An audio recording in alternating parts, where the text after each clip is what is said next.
2020 முதல் 2022 கொரோனா பெருந்தொற்றால் உலகமே முடங்கியிருந்த காலகட்டத்தில் குறிப்பாக பட்டாசு மற்றும் அச்சுத் தொழிலை வாழ்வாதாரமாக கொண்ட சிவகாசி மாநகரம் அடுத்தடுத்த ஊரடங்குகளால் முடங்கியது. இந்த நிலை வேலை இழப்பு, மருத்துவ கட்டமைப்பு பற்றாக்குறை என சாமானிய மக்களை நிலைகுலைத்தது. இத்தகைய இக்கட்டான சூழலில் பாதிக்கப்பட்ட மக்களுக்கு துணையாக நின்று ஒரு மக்கள் பிரதிநிதியாக நமது சிவகாசி சட்டமன்ற உறுப்பினர் அரசன் அசோகன் அவர்கள் மக்கள் நலனை கருத்தில் கொண்டு தொடர்ந்து களப்பணியாற்றி மக்கள் தேவைகளை பூர்த்தி செய்தார்.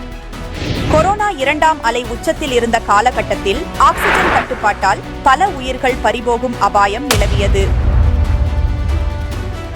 மே 8, 2021 அன்று காளீஸ்வரி பயர் ஒர்க்ஸ் நிறுவனத்தின் நிதி பங்களிப்புடன் சிவகாசி அரசு மருத்துவமனையில் சுமார் 3 டன் கொள்ளளவு கொண்ட திரவ ஆக்சிஜன் சேமிப்பு கலனை நிறுவி நூற்றுக்கணக்கான நோயாளிகளின் உயிரை காக்க வழிவகை செய்தார்.